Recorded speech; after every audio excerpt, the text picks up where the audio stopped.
வணக்கம். இன்றைக்கி இத்தனை நான் வீடியோ போட்டது வேலை விஷயம் போட்டுட்டு இன்றைக்கி நேரடியாக பேசலாம்னு தோணுச்சு. எப்பயுமே தோணுன்னா அதை உடனே செஞ்சிடணும். அதுதான் என்னோடய பழக்கம். சில பேர் கமெண்டில் நல்ல விஷயமும் போடுறீங்க, சில பேர் திட்டமும் போடுறாங்க. கெட்டவரை திட்டுற பேர் இருக்காங்க. நான் எல்லாத்துக்குமே பதில் சொல்லிட்டு இருக்கிறேன். ஓரளவு கெட்டவரை திட்டுறவங்க என்ன பண்ணுறதுலாம் கேட்டப்போ அவங்கள பிளாக் பண்ணி விட்டு போயிடலாம் அப்படின்னு சொன்னாங்க. இருந்தாலும் நமக்கு மனசு கேட்காதில்ல. திட்டாங்கன்ட்டு இப்போது ஒருத்தர் தேவையில்லாமல் போய் மன்னிப்பு கேட்குறதே ஒரு வருத்தம் தான். சம்மந்தமேலாம் ஒருத்தர் போய் மன்னிப்பு கேட்குறது, பதில் சொல்கிறது. நம்ம தப்பு செஞ்சால் மன்னிப்பு கேட்கலாம், தவறே செஞ்சால் மன்னிப்பு கேட்கக்கூடாது. ஓகேங்களா? அப்படிங்கும்போது ஒருத்தன் கமலை திட்டும்போது ஒரு சிலர் ஒவ்வொரு விதமாக வேலை செய்வாங்க, ஒரு சிலர் ஒரு விதமாக செய்ய மாட்டாங்க, மாற்றி மாற்றி பண்ணுவாங்க. ஆனால் அவங்க செய்கிற வேலை கரெக்டாக தான் இருக்கும். அவங்க ஸ்டைல். நான் அதான் சொல்லுவேன், எப்பயுமே நான் தான் சொல்லுவேன், அவங்க விருப்பத்துக்கு தகுந்த மாதிரி வேலை செய்யுங்க. இந்த முறையிலையும் வேலை செய்யலாங்கிற விஷயத்தை தான் நான் சொல்லுவேன். சில பேர் திட்டுறாங்க, கொஞ்சம் கஷ்டமாக தான் இருக்குது. இருந்தாலும் நம்ம அதுக்கான பதில் சொல்லணும்ல நமக்கு. நான் மேக்ஸிமம் எல்லாத்துக்குமே ரிப்ளை பண்ணுறேன். நல்லா பேசவும் ரிப்ளை பண்ணுறேன், கோவமாக பேசவும் ரிப்ளை பண்ணுறேன் நான். அப்படிங்கும்போது சில பேர் கெட்ட வார்த்தையும் திட்டி போடுறாங்க. வருத்தமாக தான் இருக்குது. அதனால் என்ன பயன்? எந்த பயனுமே கிடையாது. இப்போ நேரடியாக என்ன நேராக கெட்ட வார்த்தை திட்டி வச்சுங்க, வாயில் ஒரு பல்லு இருக்காது. புரியுதுங்களா? அப்படிங்கும்போது நம்ம முதுகு பின்னாடி திட்டுறது வேஸ்ட்டு தானே, பிரயோஜனமே இல்லை. முதுகு பின்னாடி திட்டி எந்த பிரயோஜனம் இல்லை. எப்பயுமே கோபத்தால் எந்த விஷயத்தையுமே சாதிக்கவே முடியாது. கோபத்தை குறைச்சிங்கன்னா நீங்கள் இப்போ கோபத்தை குறைச்சிங்கனாவே எல்லா பிரச்சனைக்கும் தீர்வு. ஒரு விஷயம் பேசும்போது என்ன பேசுகிறோம், ஏது பேசுகிறாங்கன்னு தெரிஞ்சுக்கிட்டு பேசணும். கோபமாக பேசி எந்த பயனுமே கிடையாது நமக்கு. இப்போ ரோட்டில் ஒருத்தர் வண்டியில் நம்ம போயிட்டுருக்கோம், ஏற்றமாக ஒருத்தர் கிராஸ் ஆகிட்டானா அவன் திட்டுவான். அவன் திட்டும்போது நம்ம என்ன பண்ணுவோம், துரத்திட்டு போய் நிறுத்துவோம், அவனும் வண்டி நிறுத்துவோம், நம்மளும் நிறுத்துவோம். இது போல் சண்டைகள் வரும். ஒன்றும் இல்லை, அவன் திட்டுறானா போன்று கடந்து போய் பாருங்கள், உங்கள் வேலையை நீங்கள் பார்க்கலாம். அவன் பாட்டுக்கு அவன் திட்டிட்டு போயிடுவான். அதனால் ஒருத்தர் திட்டுறதுனால எந்த பயனுமே கிடையாது. ஒருத்தர் பேசுகிறனாலையோ கோவமாக திட்டுறனால எந்த பயனுமே கிடையாது. இப்போ நான் வீடியோ எடுத்து போடுறது எதுக்காக நான் போடுறேன்?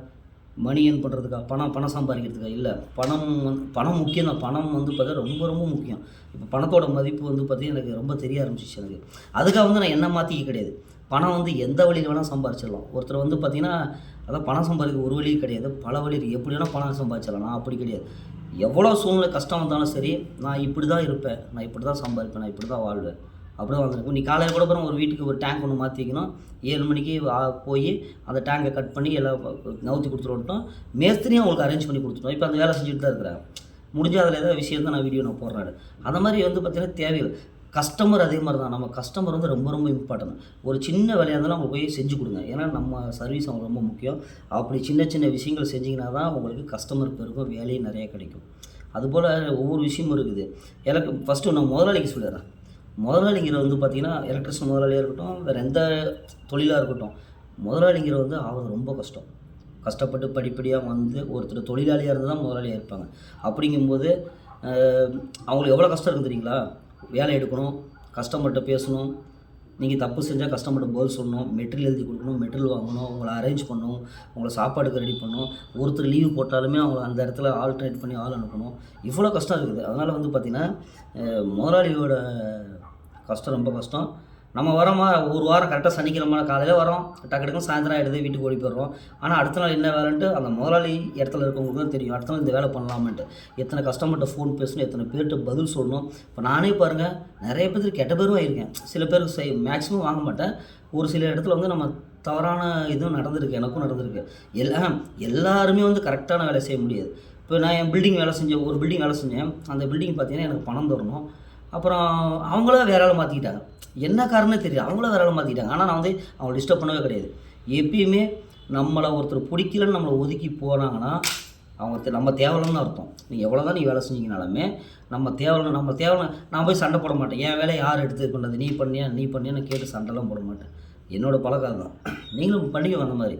ஏன்னா ஒருத்தர் சண்டை போட்டு எந்த பிரயோஜனமே கிடையாது. நல்லா பயங்கரமாக சண்டைக்கு போவேன். நான் சண்டைனா அப்போ பயணம் போவேன். இப்போல்லாம் எல்லாமே சேஞ்ச் பண்ணிடுச்சு. அதாவது எதுக்கு பிரயோஜனம் கிடையாது. அதான் சொல்கிறேன், நம்ம வாழ்கிறதே சில காலம் தான். நான் அடிக்கடி சொல்லுவேன், நம்ம வாழ்கிற சில காலம்னா அர்த்தம் எப்படி தெரியுங்களா? இப்போ ஒரு 50 வயசு வரைக்கும் வாழ்கிறாங்கன்னு வச்சுக்கோங்க. 50 வருஷத்தில் நம்ம 50 வருஷம்னா 50 வருஷம் வாழ மாட்டோம். அதில் பாதி நாள் தூக்கத்திலே கழிச்சிடுறோம். நம்ம வேலை செய்யக்கூடியது 8 மணி நேரம். அந்த மீதி 8 மணி நேரம் 10 மணி நேரம் தூங்குறது வந்து பார்த்திங்கன்னா நம்ம இறக்கிறதுக்கு சமம் தூங்குறது. அப்படிங்கும்போது நம்ம பாதி நேரம் தூங்கிடுறோம். அப்படிங்கும்போது 50 வயசில் 25 வயசு தான் நம்ம உயிரோடு இருக்கோம். அந்த 25 வயசுலேயும் நம்ம அப்படி இப்படின்னு போய்ட்டு நம்ம செய்கிற வேலையில் வந்து நம்ம செய்கிற நல்லது இதெல்லாம் கணக்கு போட்டிங்கன்னா ஏகப்பட்ட கணக்குகள் இருக்குது. அதனால் வந்து நம்ம வாழ்கிற காலத்தில் வந்து கரெக்டாக வேலை செஞ்சுட்டு கரெக்டாக இருந்துருக்கோம்னு தான் நான் சொல்கிறேன். நான் மற்றபடி நீங்கள் இப்படி பண்ணுங்கள் அப்படி பண்ணுங்க நான் சொல்ல கிடையாது. நம்ம என்ன தோணுதோ அது சரியாக நான் நிறைய பேர் ஹெல்ப் பண்ணிகிட்ருக்கேன். நிறைய பேர் ஹெல்ப் பண்ணுறா தெரியுது. நான் அதையும் கூடிய சீக்கிரம் நான் வீடியோ போடலான்னு ஒரு ஐடியாவில் இருக்கிறேன். அது போடுறேன். அது வந்து ஏன் நான் இதை சொல்கிறேன்னா, சில பேர் சொல்லுவாங்க ஏன்னா பெருமைக்கு பண்ணுறான், ஒருத்தர் கொடுக்குறத சொல்லி காட்டுறான் அப்படின்னு அர்த்தம் கிடையாது. இன்னொருத்தரை பார்த்து தான் எனக்கு ஆசை வந்துச்சு. ஆசை வந்து ஒரு தூண்டுதல் தான். தூண்டுதல்னு எப்படி சொல்கிறேன்னா, ஒரு ஃபேன் ஓடுனாவே ஒரு கண்டன்சர் தான் ஃபேன் வேகமாக ஓடும். அப்படின்னா இன்னொருத்தரை பார்த்து தான் இன்னொருத்தர் கற்றுக்க முடியும். ஒன்றும் இல்லை, இப்போ ஒரு வாத்தியார் இல்லாமல் ஒரு ஸ்டூடெண்ட் உருவாக முடியாது. ஒரு டீச்சர்ஸ் இல்லாமல் ஒரு ஸ்டூடெண்ட் உருவாக முடியாது. வாத்தியார் சொல்லிக் கொடுக்குறதா டீச்சர் ஏற்றுட்டு, வாத்தியார் சொல்லிக் கொடுக்குறதா ஸ்டூடெண்ட் புரிஞ்சுட்டு படிச்சுட்டு அவங்க அடுத்த கட்டத்துக்கு போவாங்க. எப்பயுமே வந்து பார்த்திங்கன்னா இவரை மாதிரியே வரணும் அவரை மாதிரியே வரணும்னு நினைக்காதீங்க. உங்களை மாதிரி நீங்கள் வாங்க. அவங்க பதவி இருக்கிற இடத்துக்கு வாங்க. உங்களுக்கு என்ன குணங்கள் இருக்கோ அதை மாற்றிக்காமல் வாங்க. அவ்வளோதான். இவரை மாதிரி வரணும் அவரை மாதிரி வரணும் நம்ம சிந்திக்கவே கூடாது. உங்களுக்கு என்ன டேலண்ட் இருக்கோ அந்த டேலண்ட்டை வெளியே கொண்டாங்க. இப்போ உதாரணத்துக்கு பார்த்தீங்கன்னா என்னையே சொல்லலாம். உதாரணத்தை நான் மற்றவங்களை கம்பேர் பண்ண தேவையில்லை. என்ன எப்படி சொல்லலாம் நான் சொல்கிறேன்னா, நான் ஃபஸ்ட்டு என்னோடய ஆரம்பத்தில் உள்ள வீடியோ 1 இயர் 2 இயர் பேக்கில் உள்ள பின்னாடி உள்ள வீடியோ பார்த்தீங்கன்னா தெரியும். நான் எனக்கு சரியாக பேச தெரியாது, எப்படி பேசணும் தெரியாது. ஆனால் முயற்சி பண்ணேன், ஏதாவது செய்யணும்னு நினச்சேன். எனக்கு இது மூலியமாகவே எனக்கு ஒரு வாய்ப்பு கிடச்சிச்சு. அதனால் நான் என் வேலையை பற்றி நான் எடுத்து போடலான்ட்டு முடிவு பண்ண பண்ணிகிட்ருக்கேன். இது ஒரு இதுதான். எனக்கு என்ன டேலண்ட் இருக்குன்னு கேட்டால் எனக்கே தெரியாது. நம்ம ஒரு விஷயமா நம்ம வந்து செய்ய நம்ம பழகிட்டு வரும். நமக்கு என்ன வருமோ அதை நம்ம தொடர்ச்சியாக பண்ண நல்ல விஷயத்தை மட்டும் சொல்கிறேன் நான். எனக்கு திருடுறதுக்கு வருமோ அங்கே போகணும் இங்கே போகணும் அப்படி யோசிக்கக்கூடாது. நல்ல விஷயத்துக்கு நீங்கள் யோசித்தோம்னாவே உங்கள் டேலண்ட்டு தானாகவே வெளியே வரும். யோசிக்கணும், எந்த விஷயம் யோசிச்சு சிந்திக்கணும். இப்போ நான் இப்போ வந்து யோசித்தேன். இப்போ ஏதாவது ஒரு விஷயம் சொன்னால் கடைசியாக வேலைக்கும் நான் சொல்கிற விஷயம் சம்மந்தம் இருக்காது. எதுக்கு நான் கடைசி அந்த விஷயத்தை நான் சொல்கிறேன்னா, இப்போ இன்னொருத்தர் சொல்கிறேன் நம்ம காதில் வாங்கிக்கிறதா பேசும்போது அந்த நேரத்தில் என்ன தோணுதான் சொல்லுவேன். நான் பணம் இருக்கிறவங்க பற்றி சொல்லுவேன், நிறைய விஷயம் சொல்லுவேன். நான் சொல்கிற விஷயத்த எல்லாமே அர்த்தங்கள் இருக்கும். அர்த்தம் இல்லாமல் இல்லை, வாழ்க்கையில் நடக்கக்கூடிய விஷயத்தை மட்டும்தான் நான் சொல்லுவேன். நம்மளை சுற்றி நடக்கக்கூடிய விஷயத்தை மட்டும்தான் சொல்லுவேன். அதனால் சொல்லணும்னு தோணுச்சு சொல்கிறேன். அதனால் சில பேருக்கு வந்து வேலை சம்மந்தப்பட்டவங்களுக்கு என்ன பிடிக்கும், சம்மந்தம் இல்லாதவங்களுக்கும் என்ன பிடிக்கும். ஸோ வந்து பார்த்திங்கன்னா நம்மளை எல்லாருமே பிடிச்சி பார்க்கணும் நமக்கு அர்த்தம் கிடையாது. அதனால் அந்த மாதிரி தான் நம்ம வந்து கரெக்டாக நம்ம லைஃப்பில் நம்ம கரெக்டாக நம்ம கடந்து போகணும். கோபத்தால் எதையும் சாதிக்க முடியாது. ஒருத்தர் திட்டுறனால எதுவும் பண்ண முடியாது. ஒருத்தரை பார்த்து இப்படி இருக்குன்னு நம்ம பொறாமப்பட்டாலும் நம்ம வாழ்க்கையில் முன்னேற முடியாது. இந்த மாதிரி சில விஷயங்கள் இருக்குது. இதெல்லாம் வந்து பார்த்திங்கன்னா மறுமை நாளில் நம்ம வந்து இறந்தது பிறகு இதெல்லாம் கேள்வி கேட்பாங்க. எல்லா இதுலேயுமே குரான், பைபிள் எல்லாத்துலேயுமே இருக்குது. பகவத்கீதை எல்லாத்துலேயுமே இருக்குது. அப்படிங்கும்போது நம்ம இதெல்லாம் நம்ம தெரிஞ்சுக்கிட்டு தான் நம்ம கரெக்டாக நம்ம வாழ்ந்துட்டு போகணும். சும்மா வந்தோமா போனோமா 4 பொறுக்கி பசங்களை சுற்றிட்டு தண்ணி அடிச்சுட்டு போகிறதுக்கு முடிஞ்சால் அதுதான் வாழ்க்கையா? யோசிச்சு பாருங்கள். சில பேர் வந்து லைஃப்பில் வந்து ஏகப்பட்ட தவறுகள் பண்ணுறாங்க, கெட்டது பண்ணுறாங்க. நம்ம பார்க்குறோம், எல்லாத்தையுமே பார்க்குறோம். அதை எல்லாத்தையுமே கேட்க முடியாது, கண்டிக்க முடியாதுல்ல. எனக்கு இது மூலியமாக சொல்கிறதுக்கான ஒரு வழி இருக்குது. அதனால் நான் சொல்கிறேன். நான் எல்லா விஷயத்தையும் நான் சொல்லுவேன், எல்லா விஷயத்தையும் பேசுவேன். யாரை பார்த்தும் பொறாமப்படாதீங்க, கோவப்படாதீங்க. நம்ம வாழ்க்கையில் நடக்கக்கூடிய விஷயத்துக்கு போயிட்டு போயிடும். ஒருத்தர் சண்டைக்கு தேவலாம், சண்டைக்கு போனால் பிரயோஜனமே கிடையாது. வேலைக்கு கரெக்டாக போங்க. எப்பயுமே உழைப்பை மட்டும்தான் நம்பணும், அதிர்ஷ்டத்தை நம்பக்கூடாது. அதிர்ஷ்டம் வந்து பார்த்தீங்கன்னா என்றைக்காவது ஒரு நாளைக்கு வரும். ஒரு முறை கொடுக்கும், பல முறை உங்களை பண்ணிட்டு போயிடும். அதாவது ஆன்லைன் கேம்ஸ், வேறு எதாவது கேம்ஸ் இருக்குது, இந்த ரம்மி சர்க்கிள் இதெல்லாம் விளாட்றீங்களா, ஒரு முறை கொடுத்து ஆசை காட்டி மறுமுறை வந்து உங்களுக்கு பண்ணிட்டு போயிடும். அதனால் வந்து உழைப்பு மட்டும்தான். ஒரு முறை கொடுத்தாலும் பல முறை கொடுத்துக்கிட்டே இருக்கும் உங்களுக்கு. நீங்கள் உழைக்கணும். வேலை செய்கிறவங்களுக்கு இன்னொரு விஷயம் சொல்லிடாதீங்க. ஒரு முதலாளி வந்து வேலை எடுக்கிறாங்க, வேலையை எடுத்து கஷ்டப்பட்டு கொடுக்குறாங்க போது நீங்கள் உங்கள் இஷ்டத்தை லீவ் போட்டுக்கிறீங்க. இஷ்டத்தை லீவ் போட்டு திடீர்னு வராமல் போயிடுறீங்க. ஒரு ஆயா செத்து போச்சுங்கிறீங்க, ஆயாவுக்கு காரியம் பண்ணுறங்கிறீங்க. ஒரு ஆயாவை எத்தனை நாள் தான் கொள்வீங்கன்னு தெரியல. எனக்கும் அந்த மாதிரி நடக்கும். ஆனால் வந்து என்னோடய பாய்ஸ்லாம் வந்து பார்த்திங்கன்னா கரெக்டாக இருப்பாங்க. வேலையில் லீவ் போடுவாங்க, திட்டுவேன். ஆனால் அந்த லீவ் போகிற டேக்கும் நான் சம்பளம் கொடுப்பேன். ஓகேங்களா? லீவ் ஒரு நாள் போட்டாலும் அதுக்கு சம்பளம் கொடுப்பேன், 2 நாள் போட்டாலும் கொடுப்பேன் நான். நீங்கள் சில பேர் கேட்கலாம், ஏன்னா அந்தளவுக்கு பெரிய பிடிங்கி முதல்ல நீ அப்படின்னு நினைப்பீங்க. ஏன்னா அவங்களுக்கு ஒரு கமிட்மெண்ட்ஸ் இருக்கும். எல்லாத்துக்குமே இந்த வாரம் சீட்டு கட்டணும், கடன் கட்டணும், இந்த மாதிரி அவங்களுக்கு ஒரு கமிட்மெண்ட்ஸ் இருக்கும். அப்படிங்கும்போது அவங்களுக்கு அதுக்கு தகுந்த மாதிரி நம்ம வந்து காசை கொடுத்தோன்னா நாளைக்கு வந்து வேலையை சேர்த்து செய்வாங்க. நம்ம கவலைப்படுத்துகிற இந்த வேலையை முடிச்சுன்னா அந்த வேலையை பண்ணிவிடுவாங்க. அதனால் நம்ம ஆளுங்க நம்ம தான் வந்து தட்டி கொடுத்து வேலை வாங்கணும்.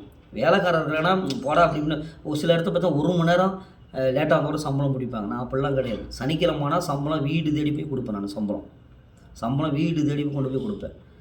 5:30 6 மணி ஆகிடுச்சுன்னா கஸ்டமர் பணம் கொடுக்க லேட் ஆச்சுனாலுமே நான் வெயிட் பண்ணி வாங்கிட்டு வந்து அவங்களுக்கு வீட்டுக்கிட்ட கொண்டு போய் கொடுப்பேன். நாளைக்கு வா 2000 முடிச்சு கொடுக்குறது அப்படிலாம் கிடையாது.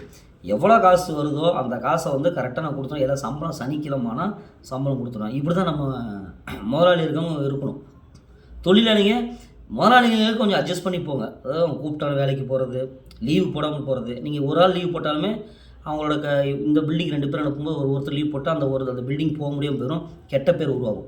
கெட்ட பேர் இருந்துச்சுன்னா மாற்ற முடியும். இவன் என்னடா ஒரு நாள் வரான் 3 நாள் வர மாட்டேங்கிறாங்கன்ட்டு அதுக்கான வேலையை செஞ்சுருவாங்க. அதே மாதிரி நம்ம பில்டிங் வேலையை முடிச்சதுக்கப்புறம் என்ன பண்ணுவோம், ஒரு நாள் சம்பளம் ஏடா ஒரு நாள் சம்பளம் போட்டால் காசு கொடுக்குற நீ எவ்வளோ பெரிய ஆளுன்னு கேட்கலாம்.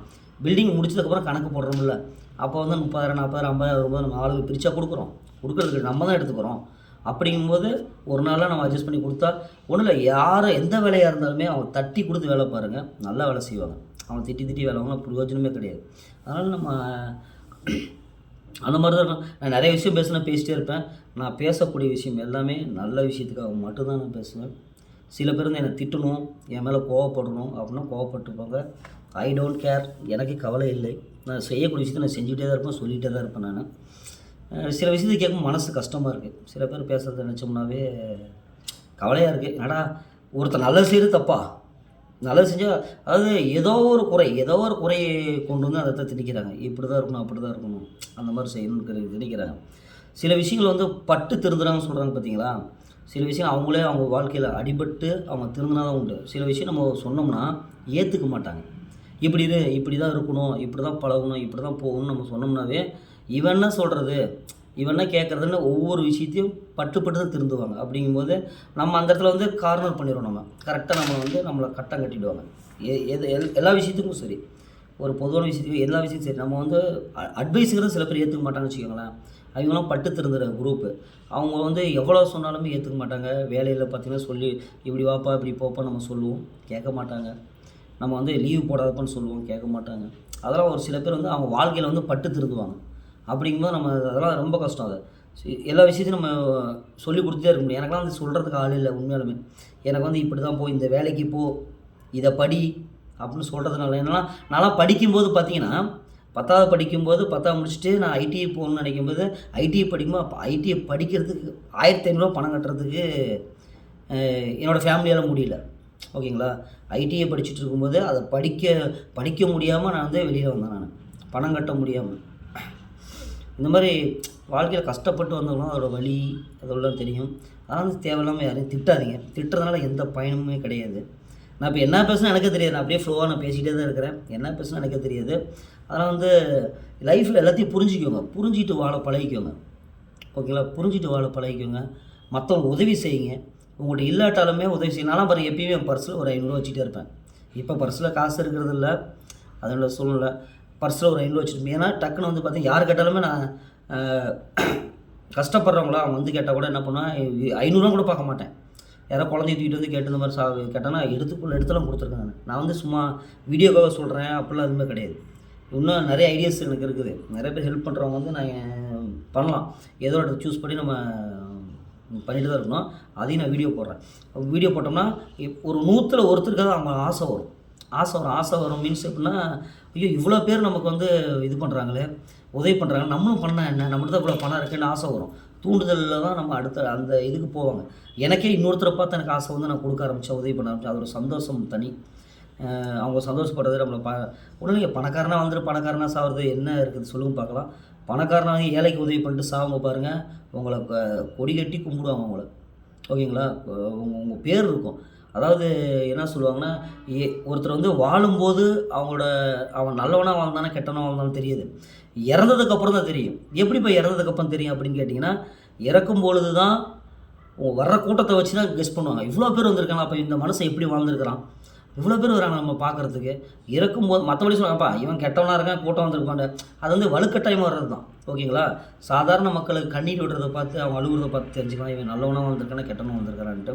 அதனால் பிறப்பு இறப்புங்கிறது நமக்கு மனிதனுக்கு நடக்கலாம், நடக்காமல் இருக்கலாம், எப்போ வேணால் போகலாம். புரியுதுங்களா. பிறக்கிறது வந்து பார்த்தீங்கன்னா நடக்காமல் இருக்கலாம். ஏடா குழப்பி பேசுகிறோன்னு நினச்சிக்காதீங்க. பிறந்துடுறோம். இறப்பும்போது எப்போ வேணால் நடக்கலாம். புரியுதுங்களா. திடீர்னு நடக்கலாம், நடக்காமே இருக்கலாம். இப்போ 100 வயசு வரைக்கும் இருக்கிறாங்க. அந்த அர்த்தத்தில் நான் சொல்கிறேன். அதனால் எல்லாத்துலேயுமே தன்மையாக பழகுங்க, தன்மையாக நடந்துக்கோங்க. வேலை செய்கிறது வந்து கரெக்டாக செய்யுங்க. வேலை செய்கிற கஸ்டமருக்கு கஷ்டத்தை கொடுத்துடாதீங்க. நம்ம வேலை செய்கிறோம்னா நம்ம வீட்டுக்கு நமக்கு கார்பெண்டர் வேலை நமக்கு தெரியுது. அப்போ கார்பெண்டர் கூப்பிடும்போது என்ன பண்ணுவோம், 10 பேர் விசாரிப்போம். இந்த ஆசாரி எவ்வளோ வாங்குற, இவ்வளோ வாங்கிக்கப்பா அப்படின்னு நம்ம கேட்குறோம்ல. அதே மாதிரி நம்ம இன்னொரு வீட்டுக்கு வேலைக்கு போகும்போது அவங்க எதிர்பார்க்குற தப்பு இல்லை தானே. அதனால் அவங்கள வந்து நம்ம குறை சொல்லக்கூடாது. அவங்களுக்கு ஃபேவராக அவங்களுக்கு இதை ஒரு வீட்டில் போய் ஒரு 1000 ரூபா கேட்குறேன், கூலி கேட்குறேன், 800 கொடுத்தா நான் வாங்கிட்டு வந்துடுவேன். சண்டை போட மாட்டேன். 2 பேர் வந்திருக்குங்க இவ்வளோ தாங்க அதுன்னு சொல்லுவேன். அவங்க வீட்டை பார்த்தாவே கேட்கலாமா, அவங்க கெப்பாசிட்டி இருக்கா, தருவாங்களா தரமாட்டான்னு தெரிஞ்சுக்கலாம். அப்படிங்கும்போது தரமாட்டாங்கப்பா. நமக்கு என்னங்க நம்ம முதலீடு இருக்குது. இதே ஒரு ஹோட்டல் கடை வச்சாங்கன்னா இட்லி சுட்டு விற்றா தான் காசு. அந்த இட்லி மாவு இப்போ வேஸ்ட்டாக போச்சுன்னா அவங்களுக்கு பணம் கிடையாது. அப்படிங்கும்போது நமக்கு முதலீடுங்கிறது மூளை தாங்க. மூளைக்கு உடம்போட உழைப்பு மட்டும்தான். மற்றபடி முதலீடு நமக்கு என்ன இருக்குது. இதுக்கு சில பேர் கிளம்பிடாதீங்க. ஏன்ப்பா மிஷின் வாங்கி போகிறோம், மிஷின் வந்து வாரத்துக்கு ஒரு மிஷின் வாங்க மாட்டீங்க, நாளுக்கு ஒரு மிஷின் வாங்கணும். ஒரு மிஷின் வாங்கினா கிடக்கும், அது பாட்டுக்கு இருக்கும். அதெல்லாம் நம்ம கணக்கீட்டில் கொண்டு வரக்கூடாது. அப்படிங்கும்போது நம்மளாக பார்த்து எல்லாமே செய்கிறது தான், சொல்கிறது தான். அதனால் வந்து எல்லாத்துக்குமே சரியாக பார்த்து பண்ணுங்கள். கெட்ட பேர் வாங்கிக்காதீங்க, கெட்ட பேர் வாங்கிக்காங்க. அதே மாதிரி நான் யார்ட்டையுமே போய் போனஸ்னு போய் நிற்கவே மாட்டேன். போனஸ் வாங்குறது போய் நிற்கிறது அப்படி நிற்கவே மாட்டேன். எங்கள் ஆளுங்க நான் போனஸ் கொடுப்பேன். அப்படிங்கும்போது நம்ம லைஃப்பில் எப்படி வாழ்கிறோமோ அப்படி தான் வாழ்ந்துட்டு போகணும். ஓகேங்களா. இப்போ உதாரணத்துக்கு எலக்ட்ரிக்கல் கடை எடுத்துக்கோங்க. எலக்ட்ரிக்கல் கடையில் பார்த்தீங்கன்னா நிறைய பேர் என்ன பண்ணுவாங்க, 10 கடையில் 15 கடையில் ஜாமான் வாங்குவாங்க. அப்படிங்கும்போது ஒவ்வொரு கடையில் 1000 கொடுத்தா 5000 வச்சு அப்படி கணக்கு போடுவாங்க. நானும் அப்படி கிடையாது. என்னை நம்பி யார் ஒருத்தர் வராங்களோ அவங்களுக்கு தான் முக்கியத்துவம் தருவாங்க. எங்கள் அண்ணன் கடை வச்சாலும் சரி, எங்கள் அப்பா வச்சாலும் யார் வச்சாலும் சரி, அவங்களுக்கு கொடுக்கவே மாட்டேன் நான். என்னை நம்பி யார் ஒருத்தர் தொழில் வச்சுருக்காரோ, நான் பாரு 3 ரோட்டில் ஒரு கடையில் தான் நான் மெட்டல் வாங்குறேன். சேலம் 3 ரோட்டில் செந்தில் முருகன் எலக்ட்ரிக்கல்ஸ் இருக்குது. அவர்கிட்ட தான் மெட்டல் வாங்குவேன். கரெக்டாக பொருள்லாம் கரெக்டாக அவர் கடையை நான் வீடியோ எடுத்து போகிற ஒரு சூழ்நிலை வரும். ஏன்னா நிறைய ஆஃபர் கொடுன்னு சொல்லியிருக்கேன். பல்ப்லாம் பார்த்தீங்கன்னா பொருளுக்கு பார்த்தீங்கன்னா ஒரு 10,000 வாங்குறாங்களா, ஒரு 500 5% கிடைச்சா போதும். நமக்கு அவ்வளோ பெருசாக லாபம் கிடையாது. அந்த மாதிரி பண்ணுன்னு சொல்லி, ஏன்னா கஷ்டப்படுறவங்க அவ்வளோ பேர் இருக்காங்க அப்படின்னு நான் அவர்களும் சொல்லியிருக்கேன். அவரும் நல்ல மாதிரி டைப்பு தான். அதனால் அந்த வீடியோ நான் எடுத்து நான் போடுறேன். நான் பொருள் உங்களுக்கு கம்மியாக கிடைக்கும், கம்மியாக வாங்குற மாதிரி நான் எல்லாம் முடிஞ்சதுன்னு வந்து எல்லாத்துக்குமே நான் சொல்லித்தரேன். இதுக்காக வந்து எல்லாமே சொல்கிறியாப்பா, என்னப்பா மற்றவன் வயிற்றில் அடிக்கிறப்பா, அது காரணமே கிடையாது. எல்லாருமே பயனடையணும், அவ்வளோதான். 1000 ரூபா பணம் கிடச்சின்னா 4 பேர் பிரிச்சுக்கணும். ஓகேங்களா. கூட 4 பேர் தான் 4 பேர் பிரிச்சுக்கணும். 1000 ரூபா பணம் கிடச்சோன்னா ஒருத்தர் மட்டும் 800 ரூபா எடுத்துகிட்டு 200 ரூபாய் 4 பேருக்கு 50 ரூபா பிரித்து கொடுக்கக்கூடாது. இதுதான் ஒரே மாதிரி பிரித்து கொடுக்கணும், ஒரே மாதிரி இருக்கணும். எல்லாருமே சம்பாதிக்கணும், எல்லாருமே நல்லாயிருக்கணும். ஓகேங்களா. நான் வந்து வீடியோக்காக பேசுகிறேன், இவனடா இப்படி வீடியோக்காக சொல்கிறான் அப்படின்னு நினைக்கக்கூடாது. நான் பேசுறதெல்லாம் ரியாலிட்டி. ஓகேங்களா. உண்மையை மட்டும்தான் சொல்கிறேன். வாழ்க்கைக்கான விஷயத்தை மட்டும் தான் நான் சொல்லுவேன். நான் வீடியோக்காகவோ பணம் அதிகமாக நான் பணம் வந்தாலும் சந்தோஷப்படேன். இப்போ யூடியூப் மூலிமா எனக்கு பணம் வந்துச்சுன்னா கூட பரவாயில்லப்பா, பணம் வந்துருக்குது, அதை வச்சு யாருக்காவது ஹெல்ப் பண்ணலாம். ஹெல்ப் பண்ணலாம், எல்லாத்தையும் கொடுத்துருவியா நீனா அவ்வளோ பெரியதான்னு கேட்காதீங்க. எனக்கு எடுத்துக்குவேன். ஏன்னா எனக்கு தேவையான இப்போ நான் வண்டியில் போகிற பெட்ரோல் அடிச்சுக்குவேன். ஓகேங்களா. எனக்கு ஏதாவது ஜூஸ் குடிக்கணும் தோணா போய் ஜூஸ் குடிப்பேன். தனக்கு பின் தான் தானம்னு சொல்கிறாங்க பார்த்தீங்களா, அது எல்லாத்துக்குமே பொருந்து தான். எனக்கு நான் சாப்பிட்டு நான் நல்லா இருந்தால் தான் அடுத்தவங்க ஹெல்ப் பண்ண முடியும். நான் சாப்பிடாம போய் தானம் பண்ணி நான் போய் சேர்ந்துட்டேன்னா ஒன்றும் பண்ண முடியாது. அதனால் வந்து தனக்கு பின் தான் தானம். அப்படிங்கும்போது தனக்கு பின்னா 100 ரூபா கிடச்சின்னா 90 ரூபா நான் எடுத்துக்கிட்டு 10 ரூபாய்க்கு தானம் பண்ணுறது தானம் கிடையாது.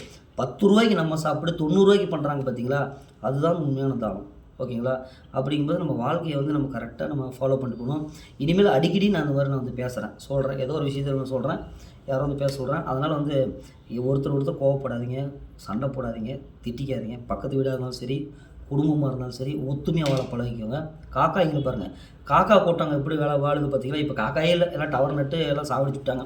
அப்படி காக்கா பாருங்கள், ஒரு காக்கா சேர்த்துட்டா கூட அத்தனை காக்கா கூடி வந்து நிற்கும். ஓகேங்களா. அதனால் குடும்பத்தோடு ஒட்டி உறவாடி வாழுங்க. ஓகேங்களா. நண்பர்கள் இருப்பாங்க, நண்பர்கள் வந்தால் வீடு வாசல் வரைக்கும் தான் வருவாங்க, அதுக்கப்புறம் அவங்க வேலையை பார்த்துட்டு போவாங்க. நண்பர் ஒரு நாள் உதவி செய்வாங்க, ஒரு வாரம் செய்வாங்க, ஒரு மாதம் செய்வாங்க. குடும்பத்துக்குள்ள உறவுகளுக்கு தகுந்த மாதிரி வாழ்ந்துக்கோங்க. குடும்பத்தோட எல்லாம் ஒன்று சேர்ந்து வாழ்ந்துங்க. அதனால காக்காய் கூட உதாரணம் சொன்னேன். காக்கா வந்து பார்த்திங்கன்னா நம்ம காக்காய் வந்து பார்த்தீங்கன்னா நம்ம தாத்தா பாட்டி அப்படி சொல்லி சொல்கிறாங்க. அப்படி கிடையாது, அது ஒரு உயிரினம். எல்லாமே ஒரு நம்பிக்கை தானே. இப்படி சொல்லும்போது ஒவ்வொரு விஷயமும் நம்ம நம்பி தான் நம்ம வாழ்ந்தோகணும். நம்பிக்கை தான். நம்ம நம்பிக்கையை வந்து சில பேர் பயன்படுத்தி ஏமாத்துறாங்க. நம்பினா ஏமாற்றக்கூடாது. கடைசி வரைக்கும் ஃபஸ்ட்டு நீங்கள் என்ன ஸ்டாண்ட் எடுக்கிறீங்களோ அந்த ஸ்டாண்டு தான் கடைசி வரைக்குமே வரணும். சில பேர் வந்து பார்த்திங்கன்னா நான் அப்படி இருப்பேன் இப்படி இருப்பேன், வாழ்க்கையில் இப்படி இருப்பேன்னு டயலாக்லாம் விடுவாங்க, பேசுவாங்க. உங்கள் வாழ்க்கையில் அனுபவப்பட்டிருப்பீங்க. கடைசியாக காலப்போக்கில் பார்த்தீங்கன்னா இல்லை நான் வந்து இப்படி ஆகிட்டேன் அப்படி ஆகிட்டேன்னு சொல்லி அதுக்கு தகுந்த மாதிரி மாற்றி பேசுவாங்க. இதெல்லாம் வந்து ஒரு அனுபவம் தான். எல்லாமே ஒரு அனுபவத்தில் வரிசையாக வரக்கூடியது தான். நம்ம எல்லா வாழ்க்கையிலும் நடக்கிற விஷயத்தை தான் நான் சொல்கிறேன் நான். அதனால் சும்மா போகிற போக்கில் இதை சொல்லிட்டு போகக்கூடாதுல்ல. என்ன விஷயம் இருக்கோ அதை சொல்லணும்ல. நான் கூட பேசலாம், தத்துவம் பேசலாம், ஏதோ ஒரு விஷயத்தை சொல்லாத விஷயத்தை நான் சொல்லி பேசலாம். என் வேலை சம்மந்தப்பட்டதுனால தான் இவ்வளோ விஷயம் நான் பேசுகிறேன். அதனால் ஒருத்தர் வந்து எந்த விஷயம் செஞ்சாலும் முயற்சி செய்யுங்க. முயற்சி செஞ்சால் தான் அந்த இதுக்கு பலன் கிடைக்கும். ஒரு விஷயத்தை செஞ்சுட்டு அதை விட்டுட்டோம்னா அடுத்த கட்டத்துக்கு நம்மளால் போக முடியாது. அடுத்த கட்டத்துக்கு முயற்சி பண்ணால் நல்ல விஷயத்துக்கு மட்டும் பண்ணுங்கள். ஓகே, நீ தப்பாக முயற்சி பண்ண சொன்ன அப்படின்னு சொல்லிட்டு தப்பான விஷயத்தை பண்ணக்கூடாது. மற்றவங்களுக்கு பாதிப்பு உண்டாகிற அளவுக்கு எதுவுமே பண்ணாதீங்க. நம்ம செய்கிற விஷயம் அவங்கள கஷ்டப்படுத்தும், அவங்கள காயப்படுத்தும், அவங்கள வந்து துன்பத்துக்கு ஆளாக்குன்னா அந்த விஷயத்தை பண்ணாதீங்க. ஏன்னா நம்மளை சிரிக்கிற சிரிப்பு கூட அவங்கள காயப்படுத்தினா அந்த சிரிக்கக்கூடாது. நமக்கு சிரிப்புனா கூட நம்ம அதை ஒதுக்கி வச்சு தான் வரணும். நான் அப்படி தான். நம்ம ஒருத்தருக்கு ஏதோ ஒரு விஷயம் நம்ம சொல்லும்போது அவங்க சிரிக்கும்போது அவங்களுக்கு ஹர்ட் அடிச்சு அவங்களுக்கு வருத்தப்படுற மாதிரி இருந்துச்சுன்னா சாரி கேட்டுருவேன். ஐயோ, நான் அந்த அர்த்தத்தில் சொல்லிங்க, நான் இப்படி சிரிச்சு நான் விளையாட்டு போல சொல்லிட்டேன் அப்படின்னு நானே சொல்லியிருக்கேன். இதெல்லாம் நம்ம வாழ்க்கையில் நம்ம வரும்போது வரக்கூடிய விஷயந்தான். அதனால் ஒருத்தர் வந்து பாதிக்கப்படாமல் பேசுங்க. நான் திருப்பி நான் என்ன பேசுகிறேன் எனக்கே தெரியல. நான் கண்டினியூ பேசிகிட்டு இருக்கேன். எடிட் பண்ணியோ கட் பண்ணியோ போட கிடையாது. தொடர்ச்சியாக நான் பேசிகிட்டு இருக்கேன். அப்படிங்கும்போது நமக்கு அரசியல்வாதி இருந்தால் கூட என்னென்னமோ பேசிட்டு போயிடுவாங்க. நான் பேசுகிறது எனக்கு வேலை சம்மந்தப்பட்டமாக சொல்கிறேன். அதனால் வேலைக்காரங்க வந்து பார்த்திங்கன்னா முதலாளிக்கு தகுந்த மாதிரி நடந்துக்கோங்க. அதே போல் முதலாளி தொழிலாளிக்கு தகுந்த மாதிரி விட்டு கொடுத்து போங்க. இப்படி விட்டு கொடுத்து போனால் தான் எதுலேயுமே நம்ம வந்து வெற்றி பெற முடியும். வாழ்க்கையிலையும் சரி, தொழிலையும் சரி. ஒருத்தரை வந்து இன்னொருத்தர் புதுசாக ஒருத்தர் வந்துட்டால் இன்னொருத்தரை தூக்கி போட்டு போகக்கூடாது. இது வந்து இப்போ நான் சொல்கிற விஷயம் வந்து கஸ்டமர்களுக்கு, வீட்டுக்காரங்களுக்கு. இன்னொரு எலக்ட்ரிஷன் வந்துட்டான், அவன் ஒருத்தர் 100 வாங்குறான், இவன் 50 வாங்குறான்னா தயவு செஞ்சு ஆள மாற்றாதீங்க. ஒருத்தருக்கு மதிப்பு கொடுத்தீங்கன்னா அந்த மதிப்பு கடைசி வரைக்கும் தான் உங்களை தேடி வருவாங்க. உங்களுக்கு வந்து வேலை செஞ்சு கொடுப்பாங்க, ஏமாற்ற மாட்டாங்க. நீங்கள் கேட்குற காசில் வந்து அனுசரித்து பேசி கரெக்டாக கொடுத்தீங்கன்னா தவறுகள் பண்ண மாட்டாங்க. அதனால் வந்து பார்த்திங்கன்னா நீங்கள் கேட்குற காசை அனுசரித்து பேசி கொடுங்க. எந்த வேலையும் பேசி செய்யுங்க. இந்த வேலைக்கு இவ்வளோ ஆகும்னு கேட்டு செய்யுங்க. அதே போல் பாயிண்ட் ரேட்டு சொன்னால் கொட்டேஷன் வாங்கிட்டு பண்ணுங்கள். ஏன்னா கடைசின்றத எந்த பில்டிங் நான் கணக்கு முடியும் சண்டையே போடுறதில்ல. எனக்கு ஒரு பில்டிங் பார்த்தீங்கன்னு வச்சுக்கோங்க, கணக்கு முடிஞ்சு ஒரு 10,000 பணம் கொடுத்துட்டுன்னு சொல்லிட்டாங்க கையில். ஓகேங்களா? அவர் கூட இந்த வீடியோ பார்ப்பார். ஏன்னா நம்ம பொய்யான விஷயம் சொன்னால் பணம் கையில் எல்லாமே ஜிபே பணம் பண்ணிட்டாரு. அந்த பணம் மட்டும் கையில் கொடுத்தேன்னு சொல்லிட்டாரு. அப்படிங்கும்போது அந்த பணத்துக்கு கூட நான் பிரச்சனை பண்ண கிடையாது. விட்டுட்டு அந்த பில்டிங் கணக்கு கூட போட கிடையாது. அதை விட்டுட்டு கூட நான் சரி அப்புறம் பார்த்துக்கலாம் பேசிக்கலாம்னு சொல்லிட்டு நான் கடைக்காரருக்கு எப்படி காசு கொடுத்துருக்கேன்னா 2000 கொடுத்துருக்கேன். இது காசு அதிகமாக ஒரு 2000. அவங்க கஸ்டமர் வாங்கின காசை நான் கொடுத்துட்ருக்குறேன். ஓகேங்களா? ஆனால் அவர்கிட்ட போய் சண்டை போட கிடையாது. ஓகேங்களா? எந்த பையனும் கிடையாது. இப்போ நான் சண்டை போட்டால் என்ன ஆகும்? கெட்ட பேர் உருவாகும். நான் ஏமாற்றிட்டேன்னு பேர் வரும். நான் ஏமாற்றிட்டேன்னு சொல்கிறவங்க வந்து பார்த்தீங்கன்னா கண்டிப்பாக சத்தியமாக என்ன வார்த்தை சொல்கிறது, நான் யாரையுமே ஏமாற்ற மாட்டேன். நான் வீடியோக்காக நான் சொல்லலை. ஒருத்தர் வந்து சொல்லிட்டாங்கன்னா ஓகே இந்த காசு வாங்கிக்கப்போனால் வாங்கிட்டு வந்துடுவேன். 2 பேரும் கூப்பிட்டு போய் வேலை செய்யணும். நம்ம 1500 சம்பளம் வருது. அப்படிங்கும்போது நமக்கு 1500 தான் கொடுக்குறாங்க, 200 என் காசை போட்டு தான் நான் கொடுப்பேன் நான். அப்படிங்கும்போது கஷ்டப்பட்டு சண்டை போட மாட்டேன். அதெல்லாம் வந்து வாழ்க்கையில் எல்லாத்தையுமே நம்ம விட்டு கொடுத்து போகணும். ஒருத்தரை ஏமாற்றக்கூடாது. ஓகேங்களா? எல்லாத்தையும் இப்போ நான் சொல்கிற வார்த்தை வந்து எல்லாத்தையும் யூஸ் ஆகும். அவங்களுக்கு குடும்பத்தில் வந்து கணவன் மனைவியை ஏமாற்றக்கூடாது, காதலன் காதலியை ஏமாற்றக்கூடாது. புரியுதுங்களா? ஆரம்பத்தில் வந்து பார்த்து எல்லாருமே வந்து தேனே மானே இப்படிலாம் பழகுவாங்க, எல்லாம் பண்ணுவாங்க. கடைசியாக வந்து பார்த்தீங்கன்னா அவங்களுக்குன்னு ஒரு ரேஞ்ச், அவங்களுக்குன்னு ஒரு வரும்போது கட் பண்ணிட்டு போயிடுவாங்க. மனசை உடச்சிட்டு போயிடுவாங்க. நிறைய பேர் இதெல்லாம் சாவுகள் நிறைய பேர் நம்ம பார்த்துருக்கோம். அதனால் வந்து எல்லாத்துக்குமே வந்து பார்த்திங்கன்னா ஒரு ஸ்டாண்ட் எடுக்கிறோமோ அந்த ஸ்டாண்ட்லேயே தான் கடைசி வரைக்கும் இருக்கணும். ஒருத்தர் வந்து 2 பேரை அக்செப்ட் பண்ணி ஏற்றுக்கிட்டு இருந்தால் மட்டும்தான் வாழ்க்கையில் ஒன்றா இருக்க முடியும். இந்த மாதிரி நிறைய விஷயங்கள் இருக்குது. பேசிகிட்டே தான் இருப்பேன் நான். இப்போ 23 நிமிஷம் ஓடி போச்சு. அதான் சொல்கிறேன், என்ன பேசுனா எனக்கே தெரியல.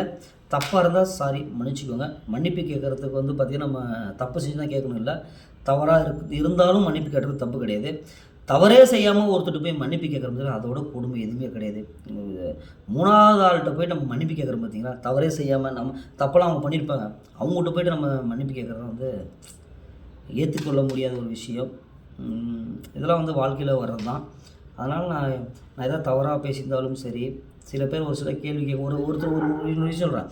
என் வீட்டு வீடியோ போட்டிருந்தப்ப ஒருத்தர் வந்து கமெண்டில் போட்டிருந்தாரு. என்ன போட்டிருந்தாருன்னா, இந்த மாதிரி வந்து பேசுகிற மேஸ்திரி வந்து நாயின்னு பேசியிருக்கேன். அப்படிமே நான் கெட்ட வார்த்தையே பேச மாட்டேன். நான் அதிகமாக பேசுவோம், சும்மா விளையாட்டுக்கு பசங்களோட பேசும்போது ஏதோ ஒரு வார்த்தைகள் பேசும்போது அந்த மாதிரி தான் பேசுவார். தேவையில்லாம நான் கெட்ட வார்த்தையை நான் பேச மாட்டேன். இதை வந்து கெட்ட வார்த்தை பேசணும் பார்த்தா எனக்கு கோவம் வருது. இப்போ பொம்பளை பிள்ளைங்களாம் கெட்ட வார்த்தை பேசுகிறாங்க, கண்ணு முன்னாடி பேசுகிறாங்க. அப்படிமா கெட்ட வார்த்தை பேசி பிரயோஜனம் இல்லைங்க. ஒருத்தர் தேவையெல்லாம் பேசி திட்டி பிரயோஜனமே இல்லைங்க. கெட்ட வார்த்தை பேசுகிறோம் பார்த்தா எனக்கு பிடிக்க மாட்டேது. இப்போ எனக்கு என்னன்னு தெரியல. எனக்கு நமக்கு சில பேர் வந்து பேசிடுறாங்க பாட்டுக்கு. அந்த நாயின்னு சொன்னனால அவர் கமெண்டில் என்ன போடுறாருன்னா, உன்னோட சேனல் நான் கம்ப்ளைண்ட் பண்ணியிருக்கிறேன், ஓகேவா, அதை ஃபேஸ் பண்ணிக்கோ அப்படின்னு போட்டிருந்தார். நான் என்ன சொன்னேன், ஐயா விளக்கம் சொல்கிறேன் நான் அவருக்கு. இந்த மாதிரி கமாண்டு அந்த வீடியோ கமாண்டுக்கு போய் பாருங்கள், அந்த என் வீட்டு வீடியோ போட்டிருப்பேன், அந்த கமாண்டில் பார்த்து தெரியும். நான் அதுக்கு விளக்கம் சொல்கிறேன்.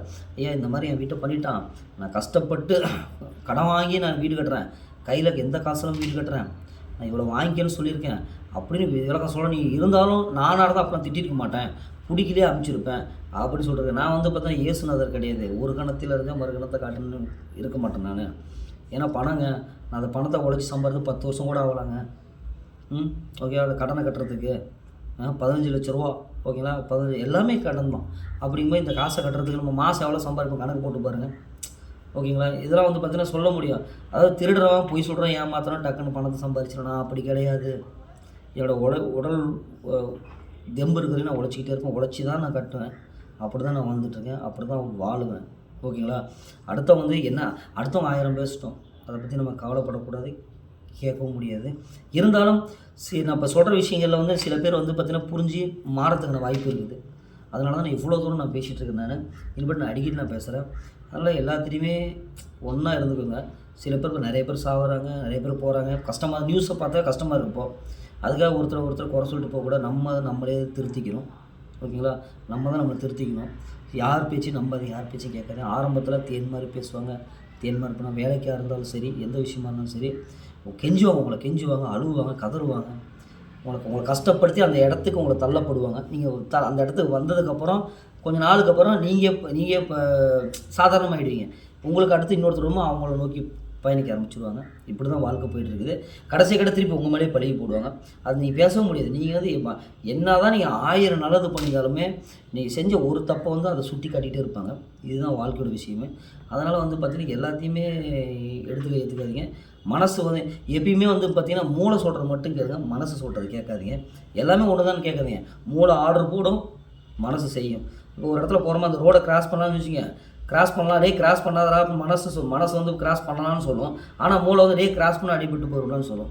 இதுதான் ஒரு ஆர்டர் தான். ஆர்டர் வைஸாக போகும்போது மனசு வந்து ஒருத்தர் இறக்கப்பட்டு பண்ணும்பொழுது மனசு ஓகேங்கும், ஆனால் மூளை வேண்டாங்க. நம்ம மனசு சொல்கிறத கேட்டு போயிடுவோம், மூளை சொல்கிறத கேட்காம விட்ருவோம். அப்போ வந்து செருப்படி வாங்குவோம் நிறைய இடத்துல. இதுதான் நடக்கக்கூடிய விஷயம். மரியாதை இல்லாத இடத்துல எதையும் செய்யக்கூடாது, ஓகேங்களா. மரியாதை இருந்தால்தான் வேலை செய்யணும், வேலையாக இருக்கட்டும், எதுவாக இருக்கட்டும். அதனால் தொழிலில் வந்து பார்த்திங்கன்னா வீட்டுக்காரங்களுக்கும் சொல்லிடுறேன், தொழிலாளி தயவு செஞ்சு மதிங்க. தொழிலாளி இல்லைன்னா உங்களுக்கு வேலையும் செய்ய முடியாது, இதுவும் பண்ண முடியாது. அதனால் கேட்குற காசை அனுசரித்து கொடுத்துட்டு போங்க. அதேமாதிரி வேலைக்காரங்களும் வீட்டுக்காரங்களுக்கு தகுந்த மாதிரி நியாயமாக நேர்மையாக சம்பாதிச்சு காசை வாங்க. அப்போ தான் உங்களுக்கு நல்ல பேர் கிடைக்கும், நல்ல வேலை கிடைக்கும். அவங்க 10 பேர்த்துக்கு சொல்லுவாங்க, அந்த 10 பேர் சொல்லுவாங்க. இதுதான் செயின் ஸ்கீம்னு சொல்லுவாங்க. ஒருத்தர் இந்த வேலைக்கா கரண்ட் இல்லையா உங்கள் வீட்டில், இந்த பையனை கூப்பிடுப்பா, உங்கள் வீட்டில் ஃபேன் இல்லையா, இந்த பையனை கூப்பிடுப்பா. ஃபேன் ஓடலன்னு போய் பார்க்காதீங்க, 50 ரூபா 100 ரூபா தான் வரும்னு போய் நினைக்காதீங்க. அந்த 50 100 தான் உங்களுக்கு 50,000 வேலை கொடுக்கும், ஓகேங்களா. அந்த 50 ரூபா வேலை தான் உங்களுக்கு 50,000 வேலை கொடுக்கும். சின்ன ஒரு வீட்டில் ஒரு டியூப்லைட் வேலைக்கு என்னை கூப்பிடுவாங்க அடிக்கடி. அந்த டியூப்லைட் நான் கூப்பிட்டோன்னு போய் பார்ப்பேன். ஆனால் அவங்க சொந்தக்காரங்களே எலக்ட்ரிஷன் தான். ஆனால் அந்த வேலையை எனக்கு கொடுத்தாங்க. 2 வருஷம் வேலை செஞ்சேன், 4 மாடி பில்டிங்கு. இதுதான் நம்ம வந்து எந்த விஷயமே சில்லறை சேர்த்தாங்க பணம் சேரும். சில்லறை வேலைக்கு போனால் காசு கிடைக்க நினைக்கூட. சில்லறை வேலைனா பெரிய சில்லறை வேலைக்கு தான் எல்லாருமே போகிறாங்க. ஒரு 2000 3000 வேலைக்கு தான் போகிறாங்க, 100 50 வேலைக்கு போக மாட்டாங்க. இப்படி போனால் தான் உங்களுக்கு வேலை கிடைக்கும், வாழ்க்கையில் முன்னேற முடியும். யாரையும் ஏமாற்றாதீங்க, மனசை காயப்படுத்தாதீங்க. உங்களுக்கு இப்போ இனிமையாக இருக்கும், பின்னாடி வந்து பார்த்தீங்கன்னா ரொம்ப கஷ்டமாக இருக்கும். அதனால் வந்து சொல்லிகிட்டே போகலாம். அதனால் எல்லாத்தையுமே கவனமாக இருந்துங்க வாழ்க்கையில். தேவையில்லாமல் கஷ்டப்படுத்திக்காதீங்க, இன்னொருத்தரும் கஷ்டப்படுத்தாதீங்க. இதுக்கு மேலே பேசுகிறதுக்கு என்னென்னு தெரியல. நான் தவறாக ஏதாவது பேசியிருந்தால் பதிவிட்டிருந்தால் மன்னித்து கொள்ளுங்கள். மன்னிப்பு கேட்குறது தப்பு கிடையாது, தேவையில்லாத மனிதன்ட்டு மன்னிப்பு கேட்குறது தப்பு, ஓகேங்களா. தேவையில்லாத விஷயத்துக்கு மன்னிப்பு கேட்குறதும் தப்பு. அப்படிங்கும்போது ஓகே.